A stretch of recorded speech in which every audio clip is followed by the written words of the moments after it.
Welcome to That's Good Sports. I'm Brandon, your highly accurate Broncos schedule predictor, Perna, and today, even though it doesn't fucking matter one bit, seriously, predicting the schedule today is as dumb as hiring Tom Brady to intimidate porn stars, or as dumb as dressing your stupid little dog exactly the same way you dress, but I'm going to break down the 2018 Denver Broncos schedule and give you the hope you are craving for this upcoming season. We all want hope, right? Hope floats, and hope from days of our Broncos' lives. That's Good Sports.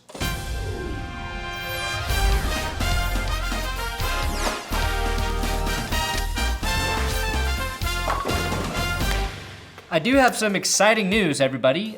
My website, ThatsGoodSports.com, has been given a facelift, revamped. There's a ton of my videos there. My buddy Will Keys is writing insightful and hilarious Broncos and NFL articles, and hopefully we'll be adding a podcast soon, so please check it out, ThatsGoodSports.com. Game 1, the Seattle Seahawks come to town with their virgin poster boy quarterback Russell Wilson. Now, a lot of football-talking assholes will tell you this is going to be a tough game. Those guys are idiots. You think I'm scared of that Seattle defense without Richard Sherman, Michael Bennett, Sheldon Richardson, and Cliff Averill and Cam Chancellor both trying to recover from very serious neck injuries and no offensive line, and even fewer tight ends than the Broncos have? No, I'm not scared of Seattle. You want to know what I'm scared of? Spiders. Broncos win 27-10, week 1. Game 2. The Broncos have the Oakland Raiders. This is an easy Broncos victory at home. Jon Gruden is in over his head, as are the Raiders for paying him $10 million a year. Their defense will suck again, and Jordy Nelson will wish he signed anywhere else other than Oakland as we watch two senior citizen running backs and Marshawn Lynch and Doug Martin average less than 3 yards per carry. Denver goes 2-0 as usual. Game 3. The Broncos head to Baltimore for an 11 a.m. showdown against Joe Flacco and Michael Crabtree. Denver will miss Aqib Talib severely in this game as Crabtree runs freely. That is until Sua Cravens hits him so hard his chain breaks off due to the high impact. The glimmering piece of gold will fly through the air as everyone stops to watch its shiny majesty. Everyone except Chris Harris Jr., who was given an unprecedented raise this year. He don't need no gold, and he snatches the ball out of the air and takes it in for a pick 6. So he hits those incentives. RG3 enters the game in garbage time, and the Broncos start 3-0. Game 4, the Chiefs come to Denver for a primetime Monday night matchup. The only thing I can't safely predict about this game is who the hell will be calling it in the Monday night broadcast booth. Gruden left to coach. Sean McDonough said, "I'm a-done with this hackneyed bullshit," and quit. Kansas City got worse on defense and will be worse on offense without Alex Smith. Case Keenum has his first coming out party and throws for over 350 yards against the Peterless secondary and 4 touchdowns as the Broncos finally have their third receiver emerge, which is surprised Jordy Nelson when he begs to play for the Broncos for free after spending 3 regular season weeks in hell, Oakland. Now, you know the phrase, history repeats itself, right? Well, this was me last year. The AFC East collectively has a tough schedule except for the New England Patriots. And it's strange because again in 2018, guess whose dick is getting the most lube to help them slide into the Super Bowl? The Patriots. Easiest schedule in 2018. Game 5, the Broncos get beat by Baker Mayfield and the Jets. But that's only because Isaiah McKenzie snuck onto the field again and fumbled a bunch of punt return attempts. Last season, I predicted a Jets win at this time, and that worked in Denver's favor. Well, at least for that week. Game 6, it's the Lib Bowl. The Aqib Talib Bowl, right? What did you call it? The Lib Bowl. Aqib Talib and Wade Phillips return to the city that loves them to play against the organization that forsake them. Part of me hopes the fucking Rams win to show John Elway how stupid it was to get rid of Talib and Phillips. But that part of me is a lot smaller than the part of me that believes Ndamukong Suh and Aaron Donald will be absent from the game due to an alleged kidnapping by the That's Good Sports Mafia. Hey, look, if a former man turned woman can hold Dan Marino hostage during a game, then I think I can manage wrangling Sue and Donald by myself as well. Win or lose though, Sean McVay is definitely still getting laid after this game. Game 7, Denver heads to Arizona, where a healthy Sam Bradford finally proves all his critics wrong, and the Cardinals beat the Broncos in overtime in what many will call the best game of the season. Final score 36-33 Arizona, and the game will go into overtime because of a controversial catch made by the Cardinals. Even though the catch rule has been fixed, you still have to account for human stupidity. Bruce Arians will be honored at halftime, and he will incentivize the team to win by purchasing them all Kangol hats. Denver, 6-1. Game 8, when everything falls apart for Kansas City, the Broncos have to go into Arrowhead and make Patrick Mahomes wish Tyreek Hill would strangle him to put the underperforming quarterback out of his football misery. The Denver defense scores 21 points on the Chiefs for the win.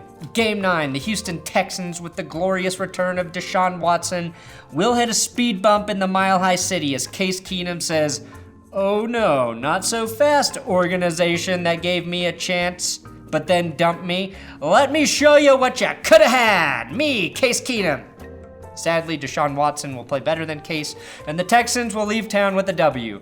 Keenum, though, will have learned an important lesson and realized he plays better as an underdog, never saying anything cocky ever again. Broncos fall to 7-2. The Broncos get some much-needed rest during the bye week and seek not just physical but spiritual healing from a shaman and some hippies deep in the southern mountains of Colorado. Game 10. The Broncos head to LA to play the Chargers. It's been a long time since the Broncos had a right tackle who could stop that Charger pass rush.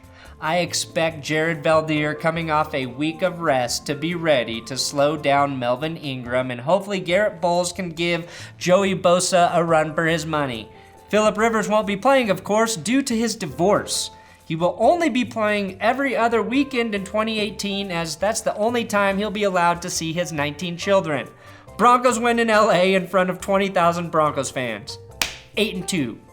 Game 11, Steelers at the Broncos. All right, this game is too close to call at this point. I think I need some help from artificial intelligence to get this one right. What does the game-picking robot have to say here?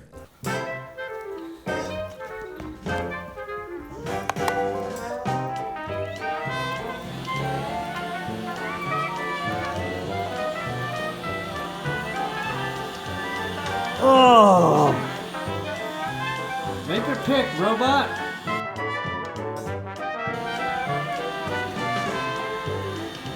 Oh, you cocksucker.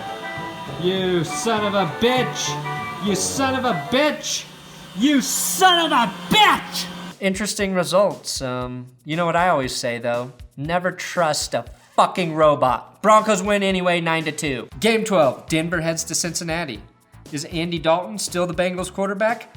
Yep. So the Broncos will win. Game 13, the Broncos, they're going to lose to the 49ers as Jimmy Garoppolo becomes the first quarterback in NFL history to play an entire game shirtless. Oh, such a man. Kyle Shanahan and Mike Shanahan and John Lynch will all be on the sideline laughing and pointing at John Elway. Kyle will be yelling, "You should have hired me, Elway." And then John Lynch will yell, "But I'm glad you didn't, Elway." And then Mike Shanahan will yell, "My steakhouse is better than yours, Elway." And then John Lynch, he's gonna yell again, "I'm the new John now, motherfucker. I'm the John they think of when they say NFL GM." Elway will stand there and say nothing, because he knows he will ultimately have the last laugh. Ha ha ha. Broncos fall to 10-3. Again, John Elway says nothing. Game 14, the Browns are in town, and despite having Josh Gordon, Jarvis Landry, Tyrod Taylor, and Sam Darnold, Saquon Barkley, and David Njoku, they will score less than 6 points. Denver wins, clinching a playoff spot with an 11-3 record at that point. AFC is going to be very weak. Game 15, the Broncos head to Oakland. The Raiders have nothing to play for, and Case Keenum and the Broncos' star running back combo, D'Angelo Henderson and Ronald Jones II, will be benched after halftime to rest, the way the Broncos used to do with Terrell Davis. And I forgot to mention, Von Miller leads the league in sacks at this point. Derek Wolfe is having his best season after having his neck fixed with surgery. And Bradley Chubb, who somehow fell to the Broncos at 5, has 13 fucking sacks, which allowed the Broncos to trade Shane Ray to the Patriots for Rob Gronkowski, who along with Jake Butt gave the Broncos the most deadly passing attack in the league. 12-3 Broncos. Game 16, the Broncos rest all of their starters against Phillip Rivers and the Chargers. Los Angeles loses, and Phillip Rivers retires out of shame after he used a swear word on the field for the first time in his career, and it was the shit word. Denver ends Rivers and heads into the playoffs as the number 1 seed in the AFC with a 13-3 record. And that's a full schedule prediction. Now, there's no way for me to predict the playoffs. I don't know which teams will even be in the playoffs at this point, and to guess something like that, something that unpredictable, isn't just irresponsible, it's unprofessional. All I will say is this: if the Broncos make it to the Super Bowl, they're going to be playing the 49ers. And remember what I said earlier about Elway having the last laugh? Ha ha ha. I think you can figure out how this story ends.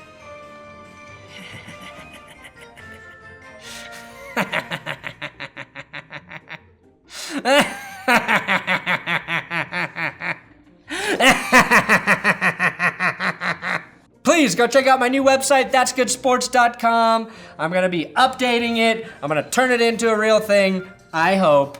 Subscribe here on YouTube if you haven't already. You got to share the videos on social. I'm on Twitter, @Brandon Perna. Draft's coming up. Going to be a lot of fun.